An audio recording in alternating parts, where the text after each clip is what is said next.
Hey everybody, thank you so much for joining us today. I am a huge fan of founder stories. How do companies come to be? What was the inspiration behind them or the challenges that they were facing? So today I've asked Konrad Koczwara, CEO and founder of Elevated Living, to share his origin story for Elevated Living.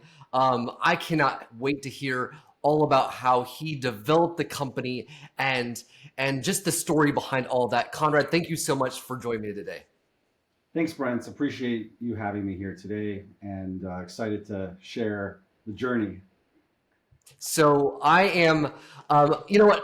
I think I'm going to leave it open ended because I want to hear kind of where did it, maybe it's a bit of background from you about you, and then let's talk about what inspired the formation of the company and what challenges did you see out in the market that really defined which direction you wanted to go. Yeah, so with elevated living, we did not have like a clear path from day one. It was, I actually ended up in this real estate space completely on accident. I was in graduate school in downtown Chicago, and I started like a side business doing services, like it was a service-based business. And it was supposed to be direct to consumer. So my whole plan was get really good SEO, become ranked on Google for that keyword, number one, which we did. But eventually, I got led into the buildings. The buildings, the property managers wanted what we were doing inside the buildings, and from there, it was a very simple business. It was a simple service based business, and my goal at the time was to have the best service based business for that industry in Chicago. And so I was doing that in grad school. I grew it to almost 2 million in revenue within a few years, just doing it part time. And Hey, from there, Conrad, can you break that out real quick for us? Can you tell us kind of what was the service and how did you structure this exactly? yeah. So I mean, the best way to say what I was doing, I was basically a personal trainer pimp. I mean, I was managing. I had different trainers, so I was always in the health and wellness space. I always enjoyed it, and it's like my personal kind of hobby as well. I like reading about nutrition, different workout techniques, different like wellness, regimens to make you, look young and all that. So I was always into that type of industry. So I had a lot of friends that I was able to basically recruit and work for me. I say, hey, you guys are working the suburbs. Come downtown. There's a gold mine here. There's all these residents that need trainers to come to train them in the gym. So that's what we started doing, and it was literally like completely by accident. I wasn't like it was my first business, so I didn't really know what I was doing. I was just kind of going along with the flow. But as I started doing it, I started building relationships with property managers. And I actually became a resident at a few different luxury apartments downtown. And what I noticed was that residents had to download so many different portals or create accounts for different portals. So at the time, I realized that my business was just one of many, right? Of like service-based businesses. And then there was hardware, package locker systems. There's so many more things that are like layers to what a resident has to essentially onboard when they go and move into a building. And that was kind of my aha moment where I was like, wow, like all these different companies are competing for the residents' attention, and because of that, it's creating a disjointed experience when someone moves in, right? Because they have so many different things. And this was during the time when the amenity wars were going on. So all the owners, property management companies, they were just signing up. They were just signing up like this building across the street has XYZ. We need to have that too. So they sign up, add another portal. And I think nowadays a lot of people are trying to reverse that, right? So that's kind of where I kind of saw I had this this foresight where I was like, this is not sustainable. My business at the time, is contributing to the problem because we were just one portal for that one thing. And that's when I had the idea to build like I wanted to have like a one-stop platform for So everything. at this point, did you actually had an app to manage your piece of the pie? Is that what it is? So I was using a third party solution to manage my business. I don't know if you heard of it, but MindBody, it's a solution for wellness, like for studios, for gyms. So I was licensing software, but when a resident would move into a building and they wanted to attend, for example, fitness classes, or they wanted to work with a trainer, they would have to go through that system, right? Which is one of many, and this happens across all the properties in the whole country. I meet communities all the time where they say, "Oh, we have this vendor that does this," and I'll ask them, "Well, how do residents find out about this, and how do they use it?" "Oh, well, they have to go through his website, fill out a form, sign up through his link," and right, and it's like those are like it's another thing to manage, right? Yeah. So that's essentially kind of where I was like, wow, like someone's going to come in one day and roll this all up, and really kind of create like a unified, frictionless experience, and not just for services, right? It's also for access control, the package lockers, because there's much more than just services, right? I think what's unique about elevated living is we approached it from the resident experience side with services first, and then we started adding in the operational stuff like integrated access control systems, integrated package lockers, maintenance requests, move-in checklists, right? So we started with this, kind of more on-site services approach, and then we added in the operational stuff, kind of back office. Um, So tell me, I'm curious about the piece of, you go from a service-based business, and even though you're using a third-party system, that's significantly different than creating your own tech company with your own app. What was that process like? What was that shift like in how you, I mean, shoot, getting a development team developed and going shifting in that direction? That's got to be a huge change in mindset, operations, all that stuff. Yeah, I mean, it was. So, I think at the time, when it was just that service business, I think we were pulling about 20,000 like profit per month or so, right? So imagine trying to build an app with that budget, right? It basically pays for like one developer, in the US. So what I ended up doing was I went online and I found different I don't know if you ever used Upwork or like one of those Fiverr. So I went online and I basically I had no idea what I was doing, right? I knew I had this idea for this app. I knew what it was going to do. I had it all written down. I had it all, I had like 30 different pieces of paper with like diagrams that I drew out of how it needs to function and look like.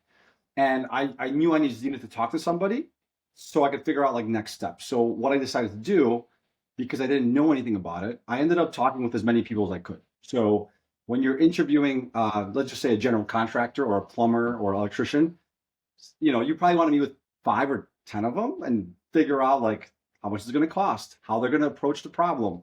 So I did the exact same thing. So I found, maybe let's say 20 different freelancers, narrowed it down to my top 5, had them walk me through exactly what they're going to do, what the recommendations are, costs.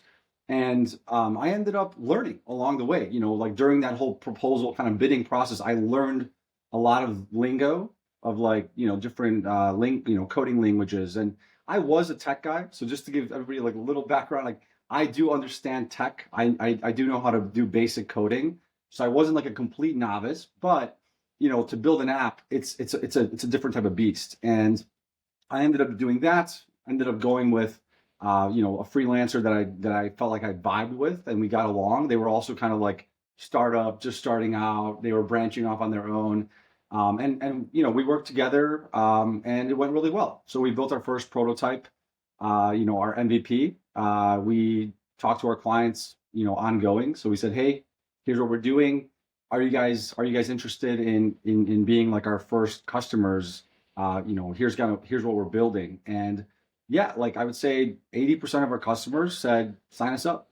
So I already had a kind of a multifamily base, with my other business. So I had a nice start. I got lucky, I would say, because we were able to bootstrap it.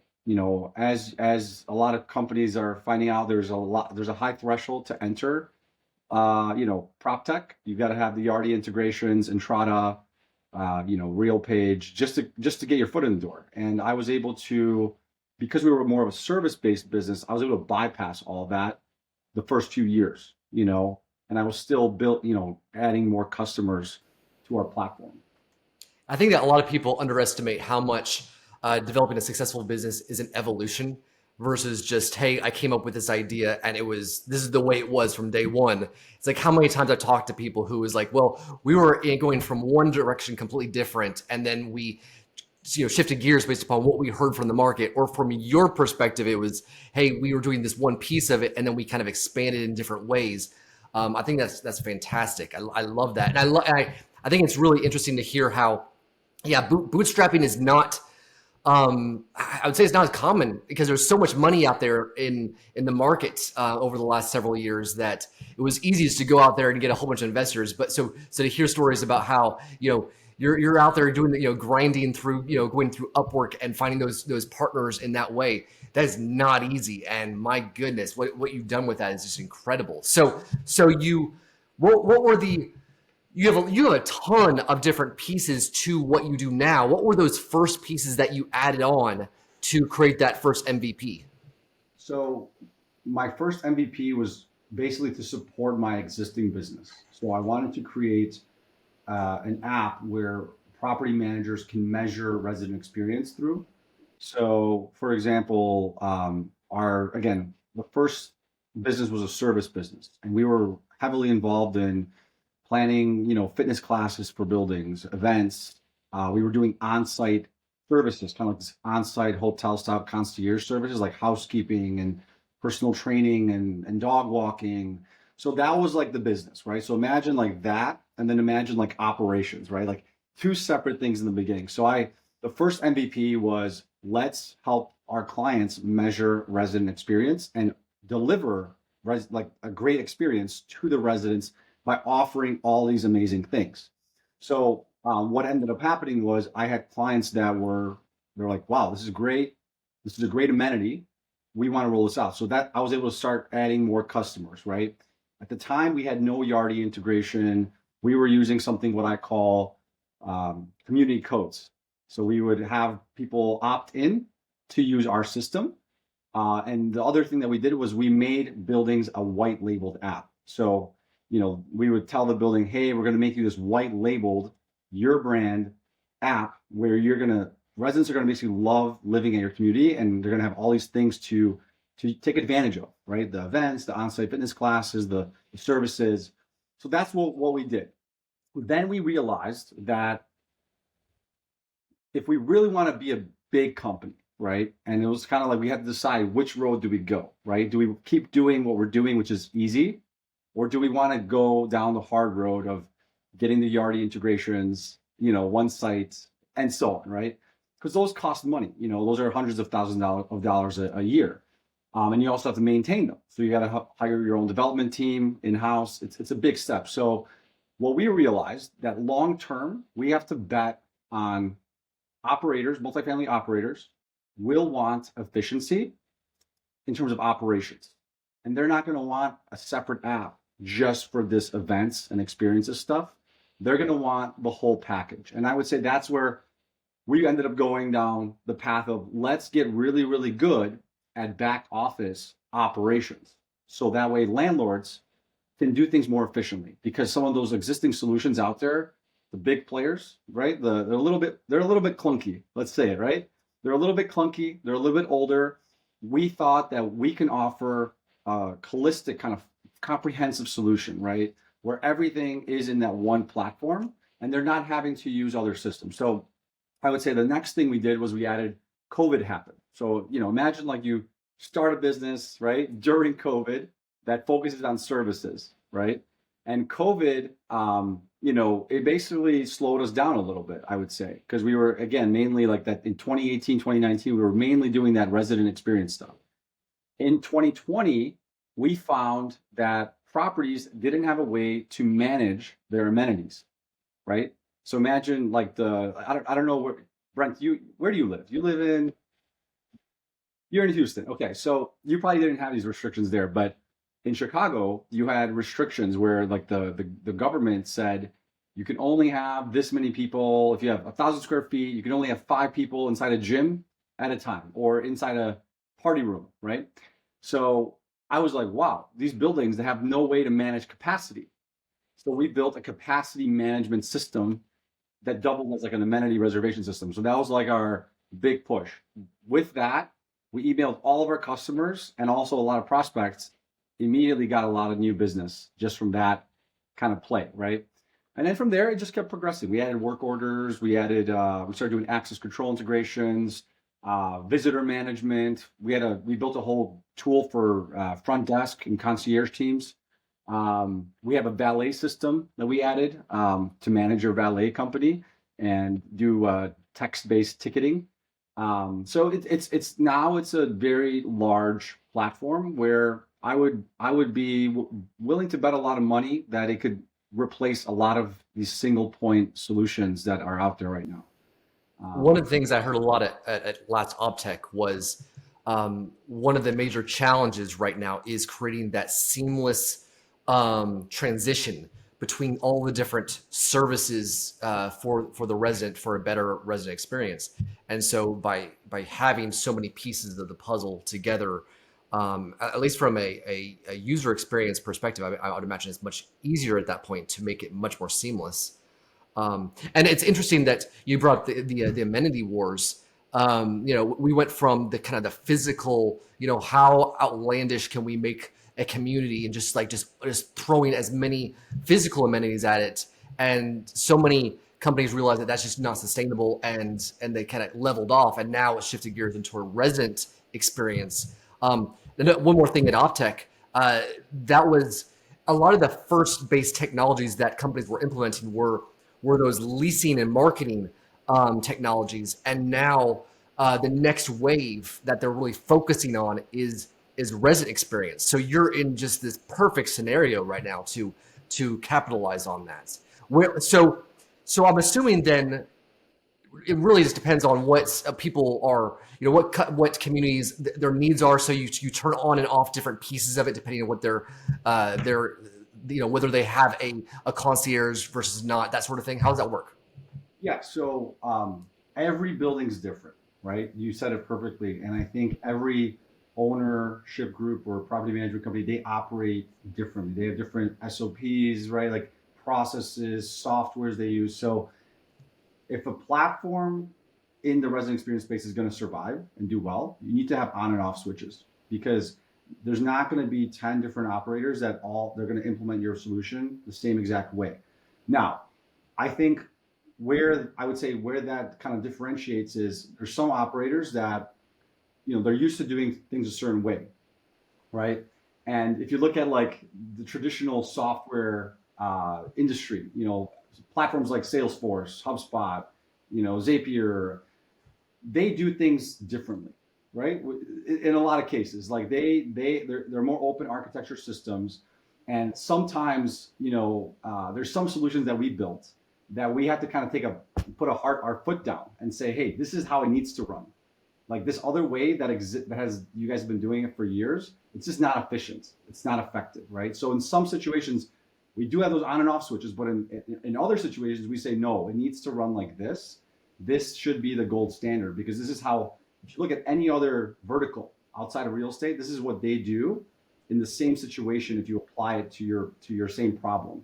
So there's a lot of situations like that. So you kind of got to figure out like, where you kind of put your foot down for certain features and to make them really work the way they're supposed to work, right? Because you don't want to, end up having a million on and off switches, and then the client is confused on what to do, right? So now we're at a point where you're integrated with. It sounds like the major property management softwares. You have now this suite of resident services and resident needs as far as in this app. So you're talking about, I think you said package management.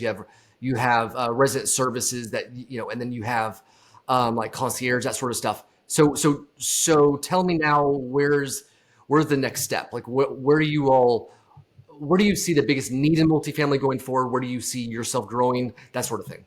Yeah. So, our goal with Elevated Living is right now, or the last couple of years is, we wanted to build the best kind of back office, most efficient for the residents as well, to accomplish whatever they want to do inside the building, right? And I feel like we've done that.